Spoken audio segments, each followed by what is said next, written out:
Hello students, welcome to Panchajanya IAS. ನಾನು ನವೀನ್ ಕುಮಾರ್.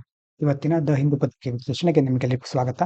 ಒಂದು ವೇಳೆ ನೀವು ಮುಂಜಾನೆ 8 ಗಂಟೆ ಅಷ್ಟೊತ್ತಿಗೆ ನ್ಯೂಸ್ ಹೈಲೈಟ್ಸ್ ಅನ್ನು ನೋಡಬೇಕು ಅಂತಿದ್ರೆ, ಇಂಪಾರ್ಟೆಂಟ್ ವಿಷಯಗಳನ್ನ ಶಾರ್ಟ್ ಆಗಿ 5ರಿಂದ 10 ನಿಮಿಷದೊಳಗಡೆ ಮುಗಿಸ್ಬೇಕು ಅಂದ್ಕೊಂಡಿದ್ರೆ, UPSC ಮೈಂಡ್ ಗೇಮ್ ಚಾನಲ್ ಅಲ್ಲಿ ನಾನು ಹೈಲೈಟ್ಸ್ ಗಳನ್ನ ಹೇಳಿರ್ತೇನೆ. ಹಾಗಾಗಿ ಅಲ್ಲಿ ಸಹ ನೀವು ನೋಡಬಹುದು. UPSC ಮೈಂಡ್ ಗೇಮ್ ಚಾನಲ್ ಅಲ್ಲಿ ಮಾರ್ನಿಂಗ್ ಅಂತಂದ್ರೆ UPSC ಮಾತ್ರ ಅಲ್ಲ, ಬೇರೆ ಬೇರೆ ಎಲ್ಲ ಸ್ಟೇಟ್ ಎಕ್ಸಾಮ್ಗಳಿಗೂ ಯಾವುದು ಇಂಪಾರ್ಟೆಂಟ್ ಅನ್ನೋದನ್ನ 5ರಿಂದ 10 ನಿಮಿಷದೊಳಗಡೆ ಮುಖ್ಯವಾದ ವಿಷಯಗಳನ್ನ ಹೇಳಿರ್ತೇನೆ, ಅಥವಾ 15 ನಿಮಿಷ ಅಷ್ಟರೊಳಗಡೆ ಆದ್ರೂ ಮುಗಿಯುತ್ತೆ. Morning news highlights UPSC mind game ಅಲ್ಲಿ ಹೇಳಿರ್ತೇನೆ. ಚಾನಲ್ ನೋಡಿ, ಸಬ್ಸ್ಕ್ರೈಬ್ ಮಾಡಿ. ಇಲ್ಲಿ ನಾವು UPSC ಹಿಂದೂ ಪತ್ರಿಕೆ ಬಗ್ಗೆ ಮಾತ್ರ ನೋಡ್ತಾ ಇದ್ದೇವೆ. ಮಾರ್ನಿಂಗ್ ನಾನು ಪ್ರಜಾವಾಣಿ ವಿಷಯಗಳನ್ನ ಸಹ ಹೇಳಿರ್ತೇನೆ. ಇಲ್ಲಿ ಮುಖ್ಯವಾದ ವಿಷಯಗಳನ್ನ ಈಗ ನೋಡ್ತಾ ಹೋಗೋಣ. ಮೊದಲನೇದು ವುಮೆನ್ಸ್ ವರ್ಲ್ಡ್ ಕಪ್. ನೀವು ಆಲ್ರೆಡಿ ನಿಮಗೆ ಇದು ಗೊತ್ತಾಗಿರುತ್ತೆ ಅಲ್ವಾ? India's women's cricket team won its maiden women's ODI World Cup, defeating South Africa by 52 runs at DY Patil Stadium, Navi Mumbai. 52 ರನ್ಗಳಿಂದ Dakshina Africa ತಂಡವನ್ನ ಸೋಲಿಸೋದ್ರ ಮೂಲಕ ಭಾರತ ಮಹಿಳಾ ಕ್ರಿಕೆಟ್ ತಂಡ ತನ್ನ ಮೊದಲ ಏಕದಿನ ವಿಶ್ವಕಪ್ ಅನ್ನ ಗೆದ್ದುಕೊಂಡಿದೆ. ಹಿಸ್ಟೋರಿಕ್ ಅಚೀವ್ಮೆಂಟ್ ಇದು, ಒಂದು ಐತಿಹಾಸಿಕ ಸಾಧನೆ ಮಹಿಳಾ ಕ್ರಿಕೆಟ್ ಸಂಬಂಧಿಸಿದ ಹಾಗೆ. ಭಾರತದಲ್ಲಿ 2017 ನಂತರ ಎಷ್ಟು ಒಳ್ಳೆಯ ರೀತಿಯಲ್ಲಿ ಒಂದು ಒಳ್ಳೆ ಬದಲಾವಣೆ ಆಗಿದೆ ನಮ್ಮ ಕ್ರಿಕೆಟ್ ಇನ್ಫ್ರಾಸ್ಟ್ರಕ್ಚರ್ ನಲ್ಲಿ ಅಂತ ಇದರಿಂದ ನಮ್ಗೆ ಗೊತ್ತಾಗುತ್ತೆ. ಇನ್ನು ಇದರ ಕ್ಯಾಪ್ಟನ್ ಆಗಿರೋರು ಯಾರಾಗಿದ್ರು? ಹರ್ಮನ್ ಪ್ರೀತ್ ಕೌರ್ ಅವರು ಕ್ಯಾಪ್ಟನ್ ಆಗಿದ್ರು. ಶಫಾಲಿ ವರ್ಮಾ ಅವರು ಸಹ ಒಳ್ಳೆ ಪಾತ್ರವನ್ನು ವಹಿಸಿದ್ರು. ಹಾಫ್ ಸೆಂಚುರಿ ಮತ್ತೆ 2 ವಿಕೆಟ್ ತೆಗೆದುಕೊಂಡ್ರು. ಸೀನಿಯರ್ ಪ್ಲೇಯರ್ಸ್ ಸ್ಮೃತಿ ಮಂದಾನ, ಜೆಮಿ ರೋಡ್ರಿಗಸ್ ಮತ್ತೆ ದೀಪ್ತಿ ಶರ್ಮಾ ಇವರೆಲ್ಲ ಒಳ್ಳೆ ಪಾತ್ರವನ್ನ, ಅಂದ್ರೆ ಒಳ್ಳೆ ರೀತಿ ಆಟವನ್ನು ಆಡಿದ್ರು. ಸ್ಪೋರ್ಟ್ಸ್ಗೆ ಸಂಬಂಧಪಟ್ಟ ಹಾಗೆ ಕೆಲವೊಂದ್ಸಾರಿ UPSCಯಲ್ಲಿ ಅಷ್ಟು ಪ್ರಾಮುಖ್ಯತೆ ಕೊಡೋದಿಲ್ಲ. ಆದ್ರೆ ಕಳೆದ ಕೆಲವು ವರ್ಷಗಳನ್ನ ನಾವು ಟ್ರೆಂಡ್ ನೋಡೋದಾದ್ರೆ, ಯಾವ್ಯಾವ ಒಂದು ಕ್ರೀಡೆಯಲ್ಲಿ ಭಾರತ ವಿಶ್ವಕಪ್ ವರ್ಲ್ಡ್ ಲೆವೆಲ್ ಅಲ್ಲಿ ಒಳ್ಳೆ ಸಾಧನೆ ಮಾಡಿದ್ಯೋ ಅಲ್ಲಿ ಕೇಳ್ತಾ ಇದ್ದಾರೆ ಕ್ವಶನ್ ಅನ್ನ. ಈ 52 ರನ್ಸ್ ಅನ್ನೋದನ್ನ ಸಹ ನಾ ಹೇಳ್ತಾ ಇದ್ದೇನೆ, ಯಾಕೆಂತಂದ್ರೆ ಈ ವರ್ಷ ಹಾಕಿ ಬಗ್ಗೆ ಕೇಳಿದ್ರು, ನೀವು ನೋಡಿರಬಹುದು. ಹಾಗಾಗಿ ಎಲ್ಲಿಂದ ಕ್ವಶನ್ ಬರುತ್ತೆ ಅಂತ ಹೇಳಲಿಕ್ಕೆ ಆಗಲ್ಲ, ಆದ್ರೂ ಒಂದ್ಸಾರಿ ಇನ್ಫಾರ್ಮೇಶನ್ ಇಟ್ಕೊಂಡಿರೋಣ. ಇನ್ನು ಹರ್ಮನ್ ಪ್ರೀತ್ ಕೌರ್ ಕ್ಯಾಪ್ಟನ್ ಆಗಿದ್ರು, ಶಫಾಲಿ ವರ್ಮಾ ಅಲ್ವಾ, ಇದ್ರಲ್ಲಿ ನೋಡಾಯ್ತು ನಾವು. ಬ್ರಾಡರ್ ಇಂಪ್ಯಾಕ್ಟ್ ಇದರಿಂದ ಏನು ಗೊತ್ತಾಗುತ್ತೆ ಅಂದ್ರೆ, ಮಹಿಳಾ ಕ್ರಿಕೆಟಿಗೂ ಸಹ ನಮ್ಮ ದೇಶದಲ್ಲಿ ಈಗ ಒಳ್ಳೆ ಬಲ ಸಿಗ್ತಾ ಇದೆ. ಅದರಲ್ಲೂ WPL ವಿಮೆನ್ಸ್ ಪ್ರೀಮಿಯರ್ ಲೀಗ್ ಅಂತಹ ಒಂದು ಪಂದ್ಯಾವಳಿಗಳು ಈಗ ಹೆಚ್ಚು ಒಂದು ಒಳ್ಳೆ ವಾತಾವರಣವನ್ನ ನಮ್ಮ ದೇಶದಲ್ಲಿ ಸೃಷ್ಟಿಸ್ತಾ ಇದೆ ಕ್ರಿಕೆಟಿಗೆ ಅಂತ ಹೇಳ್ಬಹುದು. ಆವಾಗ ಆಸ್ಟ್ರೇಲಿಯಾ, ಇಂಗ್ಲೆಂಡ್ ಜೊತೆ ಸಹ ನಾವು ಒಳ್ಳೆ ರೀತಿಯಲ್ಲಿ ಒಂದೇ ರೀತಿ ಸಮಾನತೆಯಿಂದ ತಂಡಗಳು ಬೆಳೀತಾ ಇವೆ. ಮುಂದಿನ ವಿಷಯ, ISRO LVM CSM 03. ISRO successfully launched GSAT-7R CMS 03, heaviest communication satellite. ಇದು ಬಹಳ ಇಂಪಾರ್ಟೆಂಟು, ಅತ್ಯಂತ ಭಾರವಾದ ಸಂವಹನ ಉಪಗ್ರಹ ಯಾವುದು? GSAT-7R CMS 03 ಅನ್ನೋದು. ಇದನ್ನ ಸತೀಶ್ ಧವನ್ ಸ್ಪೇಸ್ ಸೆಂಟರ್ ಶ್ರೀಹರಿಕೋಟಾದಿಂದ ಉಡಾವಣೆ ಮಾಡಿದ್ದಾರೆ. ಯಾವುದರಿಂದ ಅಂತಂದ್ರೆ LVM-3 M5 ರಾಕೆಟ್. ಬೆಳಿಗ್ಗೆ ನೀವು ನೋಡಿದ್ರೆ ಗೊತ್ತಿರುತ್ತೆ ನಿಮಗೆ ನ್ಯೂಸ್ ಹೈಲೈಟ್ಸ್ ಅಲ್ಲಿ. LVM-3 M5 ರಾಕೆಟ್ ಅನ್ನ ಬಾಹುಬಲಿ ಅಂತ ಸಹ ಕರೀತಾರೆ. ಅಂತಂದ್ರೆ ಸುಮಾರು 4000 kg ಜಾಸ್ತಿ ಒಂದು ವೇಟ್ ಅನ್ನ ಹೊತ್ಕೊಂಡು ಹೋಗುವಂತ ಸಾಮರ್ಥ್ಯ ಇದಕ್ಕಿದೆ LVM-3ಗೆ. ಇಲ್ಲಿ 4000 ಅಂತ ಆಗ್ಬೇಕು, ಇಲ್ಲಿ ಪ್ರಿಂಟಿಂಗ್ ನಲ್ಲಿ ಕೆಲವೊಂದು ಮಿಸ್ಟೇಕ್ ಆಗಿರಬಹುದು, ಒಂದ್ಸರಿ ತೆಗೆದುಕೊಳ್ಳೋದಿಲ್ಲ. ಹಾಗಾಗಿ 4000 ಅಂದ್ರೆ 4400 kg ಅಷ್ಟಿದೆ ಆ ರಾಕೆಟ್, ಕಮ್ಯುನಿಕೇಶನ್ ಸ್ಯಾಟಲೈಟ್. ಅದನ್ನ ಹೊತ್ತೊಯ್ದಿರೋದು ಯಾವುದು? LVM-3 M5. ಇದಕ್ಕೆ ಬಾಹುಬಲಿ ಅಂತ ಕರೀತಾರೆ, ಇಸ್ರೋದ ಬಾಹುಬಲಿ. ಇನ್ನು ಸ್ಯಾಟಲೈಟ್ ಇಂದ ಏನು ಉಪಯೋಗ ಅಂತಂದ್ರೆ, purpose Indians navy space based communication ಮತ್ತೆ ಮ್ಯಾರಿಟೈಮ್ ಡೊಮೇನ್ ಅವೇರ್ನೆಸ್. ಇದರಿಂದಾಗಿ ನಮ್ದು ಸ್ಪೇಸ್ ಬೇಸ್ಡ್ ನೇವಿಗೆ ಸಂಬಂಧಪಟ್ಟ ಹಾಗೆ, ನೌಕಾನೆಲೆಗೆ ಸಂಬಂಧಪಟ್ಟ ಹಾಗೆ ಸ್ಪೇಸ್ ಬೇಸ್ಡ್ ಕಮ್ಯುನಿಕೇಶನ್ ಅಂತಂದ್ರೆ ಬಾಹ್ಯಾಕಾಶ ಆಧಾರಿತವಾದಂತಹ ಒಂದು ಸಂವಹನ. ಮ್ಯಾರಿಟೈಮ್ ಡೊಮೇನ್ ಅಲ್ಲಿ ಸಾಗರ, ಕಡಲಿಗೆ ಸಂಬಂಧಪಟ್ಟ ಹಾಗೆ ಅಲ್ಲಿ ಅವೇರ್ನೆಸ್ ಮೂಡಿಸೋದಕ್ಕೆಲ್ಲ ಇದು ಹೆಲ್ಪ್ ಮಾಡುತ್ತೆ. ಇನ್ನು ಸೆಕ್ಯೂರ್ ಲಿಂಕ್ಸ್ ಅಮಂಗ್ ಶಿಪ್ಸ್, ಹಡಗುಗಳ ನಡುವೆ, ಸಬ್ಮರೀನು, ಏರ್ಕ್ರಾಫ್ಟ್ ಎಲ್ಲದರ ನಡುವೆ ಒಂದು ಲಿಂಕ್ ಬೇಕಾಗುತ್ತೆ. ಆ ಲಿಂಕ್ ಅನ್ನ ಸೆಕ್ಯೂರ್ ಆಗಿ ಬಿಲ್ಡ್ ಮಾಡೋದಕ್ಕೆ, ಎನ್ಶೂರ್ ಮಾಡ್ಕೊಳ್ಳೋದಕ್ಕೆ ಹೆಲ್ಪ್ ಮಾಡುತ್ತೆ. ಇದರ ಫೀಚರ್ ನೋಡೋದಾದ್ರೆ, GSAT-7R ಅನ್ನ ಇಂಡಿಜಿನಸ್ಲಿ ಡಿಸೈನ್ ಮಾಡಿದ್ದಾರೆ, ಡೆವಲಪ್ ಮಾಡಿದ್ದಾರೆ. ಅಂದ್ರೆ ಆತ್ಮನಿರ್ಭರ್ ಭಾರತ್ ಇದು ಮಾಡಿರುವಂತಹ ಸ್ಯಾಟಲೈಟ್. ಇದು ಅಡ್ವಾನ್ಸ್ಡ್ ಟ್ರಾನ್ಸ್ಪಾಂಡರ್ ಗಳನ್ನ ಕ್ಯಾರಿ ಮಾಡುತ್ತೆ. ಅದ್ರ ಜೊತೆ ವಾಯ್ಸು, ಡೇಟಾ, ವಿಡಿಯೋ ಕಮ್ಯುನಿಕೇಶನ್ ಎಲ್ಲವನ್ನ ಸಪೋರ್ಟ್ ಮಾಡುತ್ತೆ ಮಲ್ಟಿಪಲ್ ಫ್ರೀಕ್ವೆನ್ಸಿಯಲ್ಲಿ over the Indian Ocean region. Significance ಏನು? Marks the progress in India self reliance in defence and space technology. ನೋಡಿ, ನಮ್ಮ ದೇಶ ಡಿಫೆನ್ಸ್ ಮತ್ತೆ ಸ್ಪೇಸ್ ಟೆಕ್ನಾಲಜಿಯಲ್ಲಿ ಸೆಲ್ಫ್ ರಿಲಯಂಟ್ ಅಂತಂದ್ರೆ ಬೇರೆ ಯಾರ ಮೇಲೂ ಅವಲಂಬನೆ ಆಗದೆ ಸ್ವಾವಲಂಬಿ ಆಗ್ತಾ ಇದೆ ಅನ್ನೋದನ್ನ ನಾವಿಲ್ಲಿ ನೋಡಬಹುದು. Supporting the navy strategic communication and national maritime security interest. ನಮ್ಮ ದೇಶದ ಮ್ಯಾರಿಟೈಮ್ ಸೆಕ್ಯೂರಿಟಿ, ರಾಷ್ಟ್ರೀಯ ಕಡಲ ಭದ್ರತಾ ಹಿತಾಸಕ್ತಿಗಳನ್ನ ಇದು ಬೆಂಬಲಿಸ್ತಾ ಹೋಗುತ್ತೆ. ಇನ್ನೊಂದು ಡಿಫೆನ್ಸ್ಗೆ ಸಂಬಂಧಪಟ್ಟಿದ್ದೆ ತ್ರಿಶೂಲ್ ಸಮರಾಭ್ಯಾಸ. 3 ಟ್ರೈ ಸರ್ವಿಸಸ್ ಅಂತ ಹೇಳ್ತೇವೆ, ಅಂದ್ರೆ ಆರ್ಮಿ, ನೇವಿ, ಏರ್ಫೋರ್ಸ್. ಈಗ ತ್ರಿಶೂಲ್ ಸಮರಾಭ್ಯಾಸ ಶುರುವಾಗಿದೆ under the coordination of the Western Naval Command. ಇದು ಕೋಆರ್ಡಿನೇಷನ್ ನೋಡ್ಕೊಳ್ತಾ ಇರೋದು. Indian army, navy and air force 3 involve ಆಗಿರುತ್ತೆ. Rajasthan, Gujarat, northern Arabian sea ಇಲ್ಲೆಲ್ಲ ಈ ಅಭ್ಯಾಸ ನಡೆಯುತ್ತೆ. 20,000 ಟ್ರೂಪ್ಸ್ಗಳು, Arjun tank, T-90s, Rafale, Sukhoi 30 MKI aircraft, helicopters, frigates, destroyers ಎಲ್ಲ ಇದರಲ್ಲಿ ಪಾರ್ಟಿಸಿಪೇಟ್ ಮಾಡುತ್ತೆ. ಕೋಸ್ಟ್ ಗಾರ್ಡ್, ಸೆಂಟ್ರಲ್ ಏಜೆನ್ಸಿಗೆ ಸಪೋರ್ಟ್ ಸಿಗುತ್ತೆ. ಆಬ್ಜೆಕ್ಟಿವ್ ಏನಂತಂದ್ರೆ, ಯಾಕೆ ಹೀಗೆ ಮಾಡ್ತಾರೆ ಸಮರಾಭ್ಯಾಸಗಳಂತಂದ್ರೆ, ಜಾಯಿಂಟ್ ಕಾಂಬ್ಯಾಟ್ ಪ್ರಿಪೇರ್ಡ್ನೆಸ್. ಅಂದ್ರೆ ಯಾವುದೇ ಸಂದರ್ಭದಲ್ಲಿ ಯುದ್ಧ ಆದ್ರೂ ನಾವು ಯಾವ ತರ ಪ್ರಿಪೇರ್ ಆಗಿದ್ದೇವೆ ಅದಕ್ಕೆ, ನಮ್ಮ ಸನ್ನದ್ಧತೆ ಅಂತ ಹೇಳ್ತೀವಲ್ವಾ, ಯಾವ ತರ ರೆಡಿ ಆಗಿದ್ದೇವೆ ನಾವು. ಮತ್ತೆ ಇಂಟರಾಪರಬಿಲಿಟಿ, ಪರಸ್ಪರ ಹೇಗೆ ಕಾರ್ಯನಿರ್ವಹಿಸೋದು ಸರಿಯಾಗಿದೆಯಾ ಇಲ್ವಾ, ಎಲ್ಲರ ನಡುವೆ ಕೋಆರ್ಡಿನೇಷನ್ ಇದೆಯಾ ಇಲ್ವಾ, ಮಲ್ಟಿ ಡೊಮೈನ್ ಇಂಟಿಗ್ರೇಷನ್ ಇದೆಯಾ ಅನ್ನೋದನ್ನೆಲ್ಲ ಇಲ್ಲಿ ನೋಡ್ಕೊಳ್ತಾರೆ. ಅದರಲ್ಲೂ ಲ್ಯಾಂಡು, ಏರು, ಮ್ಯಾರಿಟೈಮ್ 3 ವಿಭಾಗಗಳಲ್ಲಿ ಒಂದು ಸಂವಹನ ಸಹಕಾರ ಸರಿಯಾಗಿರ್ಬೇಕು. ಆವಾಗ ಮುಖ್ಯವಾದ ತುರ್ತು ಸಂದರ್ಭಗಳಲ್ಲಿ ಎಲ್ಲ ಕಾರ್ಯಾಚರಣೆಗಳನ್ನ ಅದ್ಭುತವಾಗಿ ನಡೆಸ್ಕೊಂಡು ಹೋಗಬಹುದು. Including amphibious landing and air sea missions ಎಲ್ಲವನ್ನ ಇದರಲ್ಲಿ ಇನ್ಕ್ಲೂಡ್ ಮಾಡಿರ್ತಾರೆ. Strengthens joint operational capabilities, network centric warfare, use of indigenous system. ಮತ್ತೆ ಇಲ್ಲಿ ಬಂದಿದೆ ಇಂಡಿಜಿನಸ್, ದೇಶೀಯವಾದಂತಹ ಸಿಸ್ಟಮ್ಗಳನ್ನ ಯೂಸ್ ಮಾಡೋದು. Self reliance defence, Atmanirbhar Bharat, ಅದನ್ನೇ ಮತ್ತೆ ಇಲ್ಲಿ ನೋಡ್ತೇವೆ ನಾವು. ನ್ಯಾಷನಲ್ ಸೆಕ್ಯೂರಿಟಿ ಪ್ರಿಪೇರ್ಡ್ನೆಸ್, ರಾಷ್ಟ್ರೀಯ ಮಟ್ಟದಲ್ಲಿ ಹೇಗೆ ನಮ್ಮ ಒಂದು ವ್ಯವಸ್ಥೆಗಳು ಪ್ರಿಪೇರ್ ಆಗಿದೆಯಾ ಇಲ್ವಾ, ಭದ್ರತಾ ಸನ್ನದ್ಧತೆ ಹೇಗಿದೆ ಅನ್ನೋದ್ರ ಬಗ್ಗೆ ಇಲ್ಲಿ ಗಮನ ಕೊಡ್ತಾರೆ. ಒಂದು ಆರ್ಟಿಕಲ್ ನೋಡೋಣ ಈಗ. Pitfalls of climate alarmism. Climate change ಬಗ್ಗೆ ತುಂಬಾ ಆರ್ಟಿಕಲ್ ನಾವು ನೋಡಿದ್ದೇವೆ ಮೊದಲಿಂದಾನು, ಕ್ಲೈಮೇಟ್ ಚೇಂಜ್ ಏನೇನು ನೆಗೆಟಿವ್ ಎಫೆಕ್ಟ್ ಆಗ್ತಾ ಇದೆ ಅಂತ. ಆದ್ರೆ ನೋಡಿ ಹೇಗೆ ವರ್ಲ್ಡ್ ಲೀಡರ್ಸ್ಗಳು, ಬರೀ ಗ್ಲೋಬಲ್ ಲೀಡರ್ಸ್ ಅಂದ ತಕ್ಷಣ ಜಾಗತಿಕ ಮಟ್ಟದಲ್ಲಿ ಬೇರೆ ದೇಶಗಳ ನಾಯಕರು ಮಾತ್ರ ಬರೋದಿಲ್ಲ. ಟೆಕ್ ಲೀಡರ್ಸ್ಗಳು, ಟೆಕ್ ಜೈಂಟ್ಸ್ ಅಂತ ಕರಿತೇವಲ್ವಾ, ದೊಡ್ಡ ದೊಡ್ಡ ಕಂಪನಿಗಳ ಮುಖ್ಯಸ್ಥರು, ದೊಡ್ಡ ದೊಡ್ಡ ಪೊಸಿಷನ್ ಇರೋರು, ಅವರ ಒಂದು ನಡವಳಿಕೆ, ಅವರ ಒಂದು ಮಾತು ಸಹ ಎಷ್ಟು ಇಂಪಾರ್ಟೆಂಟ್ ಆಗಿರುತ್ತೆ. ತುಂಬಾ ವರ್ಷಗಳ ಹಿಂದೆ ಬಿಲ್ ಗೇಟ್ಸ್ ಬಗ್ಗೆ ಗೊತ್ತಿದೆ ಅಲ್ವಾ, Microsoft, one of the world's richest philanthropist ಅವರು. ಫಿಲಾಂಥ್ರಪಿ ಅಂತಂದ್ರೆ ಜಗತ್ನಲ್ಲಿ ತುಂಬಾ ಚಾರಿಟಿ ವರ್ಕ್ಗಳನ್ನ, ದಾನ, ತುಂಬಾ ಕಡೆ ದೇಶಗಳಲ್ಲಿ ಒಳ್ಳೆ ಒಳ್ಳೆ ಕೆಲಸಗಳನ್ನ ಅವರ ಒಂದು ಗೇಟ್ಸ್ ಫೌಂಡೇಶನ್ ನಡೆಸುತ್ತೆ.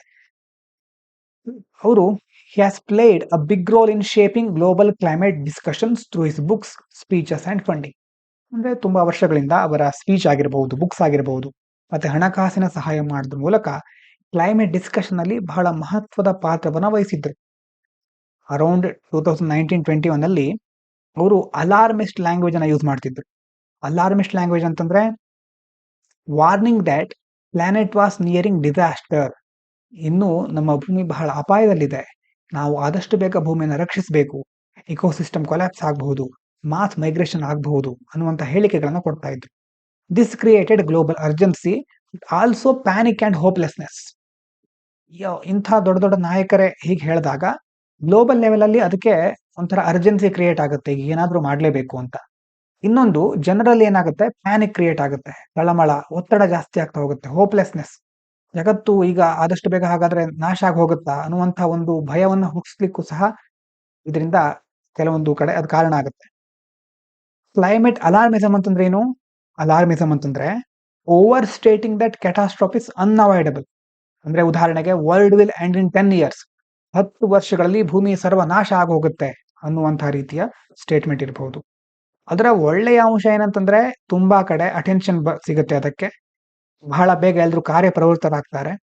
ಅಂದ್ರೆ ಆಕ್ಟಿವ್ ಮಾಡ್ಬೇಕಲ್ಲ ಎಲ್ರನ್ನ. ನಾಳೆನೆ ಒಂದು ದೊಡ್ಡ ಪರೀಕ್ಷೆ ಇದೆ ಅಂತಂದ್ರೆ ಇವತ್ತು ಓದ್ಲಿಕ್ಕೆ ಸ್ಟಾರ್ಟ್ ಮಾಡ್ತಾರೆ, ಯಾವಾಗಲೂ ಇದೆ ಅಂತಂದ್ರೆ ಪರೀಕ್ಷೆ ಬರ್ಲಿ ನೋಡ್ಕೊಳ್ಳೋಣ ಅಂತ ಹೇಳ್ತಾರೆ.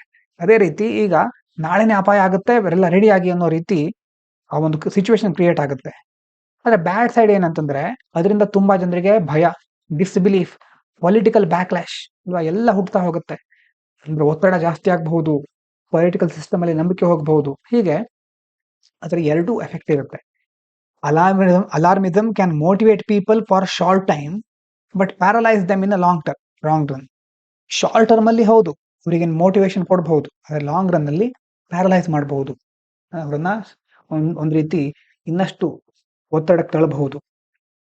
ಆದ್ರೆ ಬಿಲ್ ಗೇಟ್ಸ್ ಹೀಗೆ ಹೇಳ್ತಾ ಇದ್ರಲ್ವಾ, ಈಗ ಅವರ ಟೋನ್ ಅಲ್ಲಿ ಶಿಫ್ಟ್ ಆಗ್ಬಿಟ್ಟಿದೆ. ನಾವು Gates says climate change will cause serious problems. ಹೌದು, ಕ್ಲೈಮೇಟ್ ಚೇಂಜ್ ಇಂದ ದೊಡ್ಡ ಮಟ್ಟದ ಅಪಾಯ ಏನೋ ಇದೆ, ಆದ್ರೆ but it won't destroy humanity. ಮಾನವ ಜನಾಂಗವನ್ನೇ ನಾಶ ಮಾಡುವಷ್ಟು ದೊಡ್ಡ ಮಟ್ಟದ ಅಪಾಯವೇನ್ ಅಲ್ಲ ಅದು ಅಂತ ಈಗ ಅವರು ಸ್ವಲ್ಪ ಟೋನ್ ಚೇಂಜ್ ಮಾಡ್ತಾ ಇದ್ದಾರೆ. Reducing ಪವರ್ಟಿ and disease will help people handle climate change better ಅಲ್ವಾ. ಫಸ್ಟು ನೀವೇನ್ ಮಾಡಿ ಅವ್ರ ಪ್ರಕಾರ ಬಡತನ ಕಡಿಮೆ ಮಾಡಬೇಕಾಗಿದೆ, ಡಿಸೀಸ್ ಬರ್ಡನ್ ಇದೆ, ತುಂಬಾ ರೋಗಗಳು ಹರಡ್ತಾ ಇದೆ, ಇದನ್ನ ಕಡಿಮೆ ಮಾಡಿದಾಗ ಕ್ಲೈಮೇಟ್ ಚೇಂಜ್ ಅನ್ನ ಇನ್ನೂ ಚೆನ್ನಾಗಿ ನಾವು ಹ್ಯಾಂಡಲ್ ಮಾಡಬಹುದು. ದಿಸ್ ಇಸ್ ಮೋರ್ ಮಾಡರೇಟ್, ಇದು ಮಾಡರೇಟ್ ಸ್ಟೇಟ್ಮೆಂಟ್. ಆದ್ರೆ ಜನರಿಗೆ ನೋಡಿ, ಮೊದಲು ತುಂಬಾ ದೊಡ್ಡ ಮಟ್ಟದಲ್ಲಿ ನಾಳೆನೇ ಏನು ಆಗುತ್ತೆ ಅನ್ನುವಂತ ಹೇಳಿಕೆ ಕೊಟ್ಟು ಈಗ ಸ್ವಲ್ಪ ಪರವಾಗಿಲ್ಲ ಅಂತ ಹೇಳಿಕೆ ಕೊಟ್ಬಿಟ್ರೆ ಇವ್ರೇನ್ ಅಂದ್ಕೊಳ್ತಾರೆ ಜನರು, climate change is not serious anymore. ಇಷ್ಟು ದಿನ ಬರೀ ನಮ್ಮನ್ನ ಹೆದರ್ಸ್ತಾ ಇದ್ರು, ಇಲ್ಲ ಅಷ್ಟೇನ್ ಸೀರಿಯಸ್ ಅಲ್ಲ ಇದು, ಇದನ್ನ ನೆಗ್ಲೆಕ್ಟ್ ಮಾಡಬಹುದು ಅನ್ನುವಂತ ಒಂದು ಮೈಂಡ್ ಸೆಟ್ಗೆ ಜನ ಬಂದ್ಬಿಡ್ತಾರೆ. ಆರ್ಟಿಕಲ್ ಅಲ್ಲಿ ಏನ್ ಹೇಳ್ತಾ ಇದ್ದಾರೆ, tone is very very important. ನೀವು ಯಾವುದೇ ಜಾಬಿಗೆ ಹೋಗಿ ಹೇಗೆ ಇರಿ, ನಿಮ್ಮ ಮನಸ್ಸಿನಲ್ಲಿ ಏನೇ ಇರಲಿ, ಆದ್ರೆ ನಿಮ್ಮ ಟೋನ್ ಅನ್ನೋದಿದೆಯಲ್ವಾ ಅದು ಬಹಳ ಇಂಪಾರ್ಟೆಂಟ್. ನೀವು ಮನಸ್ಸಿನಲ್ಲಿ ಏನಿಟ್ಕೊಂಡ್ರು ಅದನ್ನ ಹೇಗೆ ವ್ಯಕ್ತಪಡಿಸ್ತಾ ಇದ್ದೀರಿ, ಅಂದ್ರೆ ಮುಂದುಗಡೆ ಇರುವ ವ್ಯಕ್ತಿಗೆ ಒಳ್ಳೆಯ ಭಾವನೆಯಿಂದ ಹೇಳ್ತಾ ಇದ್ದೀರಾ, ಅಂದ್ರೆ ಮಾತಿನಲ್ಲಿ ಯಾವ ತರ ಇದನ್ನ ವ್ಯಕ್ತಪಡಿಸ್ತಾ ಇದ್ದೀರಿ ಅನ್ನೋದು ಬಹಳ ಇಂಪಾರ್ಟೆಂಟ್. ಹಾಗಾಗಿ ಮಾತಾಡಬೇಕಾದ್ರೆ ಅದರಲ್ಲೂ ಅಧಿಕಾರಿಗಳಾಗುವವರು ಸುತ್ತಮುತ್ತಲು ನಿಮ್ಮ ಮುಂದೆನೆ ಕ್ಯಾಮ್ರಾ ಇರುತ್ತೆ, ಪ್ರತಿಯೊಂದು ಮಾತಾಡಬೇಕಾದ್ರೂ ಬಹಳ ಜಾಗ್ರತೆ ವಹಿಸಬೇಕಾಗಿರುತ್ತೆ. ಹಾಗೆ tone is very very important. ಇಲ್ಲಿ ಬಿಲ್ಗೇಟ್ಸ್ ಅವರ ಮಾಡರೇಷನ್ ಇದೆಯಲ್ವಾ, ಕ್ಯಾನ್ ಸೌಂಡ್ ಲೈಕ್ ಡಿನೈಯಲ್. ಅವರು ಡಿನೈ ಮಾಡಿರೋ ತರ ಅಂದ್ಕೊಳ್ತಾ ಇರ್ಬಿಡ್ತಾರೆ ಎಷ್ಟೋ ಜನ. ಅಂತಂದ್ರೆ ಕ್ಲೈಮೇಟ್ ಚೇಂಜ್ ಇಲ್ಲ ಅಂತ, ಸಮಸ್ಯೆನೇ ಇಲ್ಲ ಅಂತ ಹೇಳ್ತಿದ್ದಾರೆ ಬಿಲ್ಗೇಟ್ಸು ಅಂತ ಈಗ ಒಂದು ಸಿಚುವೇಶನ್ ಕ್ರಿಯೇಟ್ ಆಗುತ್ತೆ. ಅವರ ಅಪ್ರೋಚ್ ಏನಂತಂದ್ರೆ, Gates believes innovation.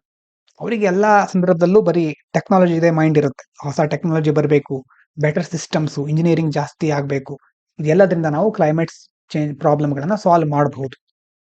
This approach help raise money for clean energy research ಅಲ್ವಾ. ಈ ಅಪ್ರೋಚ್ ಇಂದ ತುಂಬಾ ಕಡೆ ಮನಿ ರೈಸ್ ಮಾಡ್ಲಿಕ್ಕೆ, ಅಂದ್ರೆ ಫಂಡಿಂಗ್ ಕ್ರಿಯೇಟ್ ಮಾಡ್ಲಿಕ್ಕೆ ಹೆಲ್ಪ್ ಆಯ್ತು ಇದು. ಆದ್ರೆ ಇದರಿಂದಾಗಿ ಕೆಲವು ಪ್ರಾಬ್ಲಮ್ಗಳು ಕ್ರಿಯೇಟ್ ಆಯ್ತು.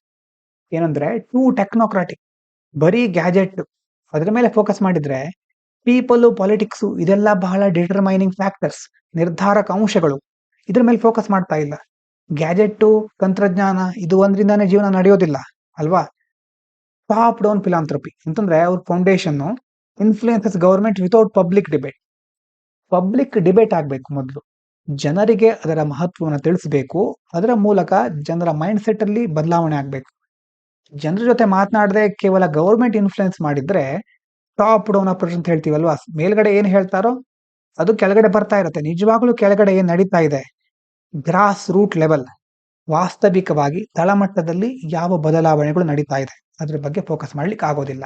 ಆವಾಗ ಏನಾಗುತ್ತೆ, ಇಗ್ನೋರ್ಸ್ ರೂಟ್ ಕಾಸಸ್. ಮುಖ್ಯವಾಗಿ ಏನ್ ಕಾರಣ, ಮೂಲ ಕಾರಣಗಳನ್ನೇ ಆವಾಗ ಇಗ್ನೋರ್ ಮಾಡ್ತಾರೆ. Technology can't fix inequality, greed or political inaction. Technology ಒಂದ್ರಿಂದ ಮಾತ್ರ ಇನ್ಇಕ್ವಾಲಿಟಿ, ಗ್ರೀಡು, ಪೊಲಿಟಿಕಲ್ ಇನ್ಆಕ್ಷನ್ ಅನ್ನ ಸಾಲ್ವ್ ಮಾಡ್ಲಿಕ್ಕೆ ಆಗೋದಿಲ್ಲ. ಹೆಲ್ಪ್ ಮಾಡುತ್ತೆ ಅದು, ಆದ್ರೆ ಅದ್ರ ಜೊತೆ structural change, policy, justice, democracy ಇದೆಲ್ಲವೂ ಸಹ ಈಕ್ವಲಿ ಇಂಪಾರ್ಟೆಂಟ್. ಹಾಗಾದ್ರೆ ರಿಯಾಲಿಟಿ ಚೆಕ್ ಮಾಡಿದ್ರೆ are emissions actually falling, emission ಕಡಿಮೆ ಆಗ್ತಾ ಇದೆಯಾ ಹಾಗಾದ್ರೆ? Not really. Global fossil fuel emission hit record heights. 2022ರಿಂದ 2024ರ ಒಂದು ಅವಧಿಯಲ್ಲಿ ಎಮಿಷನ್ ದಾಖಲೆ ಮಟ್ಟದಲ್ಲಿ ಆಗ್ತಾ ಇದೆ. ಗ್ರೋತ್ ರೇಟ್ ಸ್ಲೋ ಆಗಿದೆ, 3%, 0.5%, but total emission are still rising. ಅಂದ್ರೆ ಎಮಿಷನ್ ಆಗುವಂತ ಗ್ರೋತ್ ರೇಟ್ ಸ್ಲೋ ಆಗಿದೆ, ಆದ್ರೆ ಟೋಟಲ್ ಎಮಿಷನ್ ರೈಸ್ ಆಗ್ತಾನೆ ಇದೆ. Land use emission, deforestation, farming ಎಲ್ಲ ಹೇಳ್ತೀವಲ್ವಾ, fell by 28%, but it's not enough. ಇದ್ರಲ್ಲಿ ಕಡಿಮೆ ಆದ್ರೂ ಇಷ್ಟು ಸಾಕಾಗೋದಿಲ್ಲ. Data has uncertainties, many regions lack accurate tracking. ಎಷ್ಟೋ ಕಡೆ ಡೇಟಾವನ್ನ ಕರೆಕ್ಟ್ ಆಗಿ ಟ್ರ್ಯಾಕ್ ಮಾಡ್ತಾನೆ ಇಲ್ಲ. ಹಾಗಾಗಿ Gates claim that we have made big progress is too optimistic.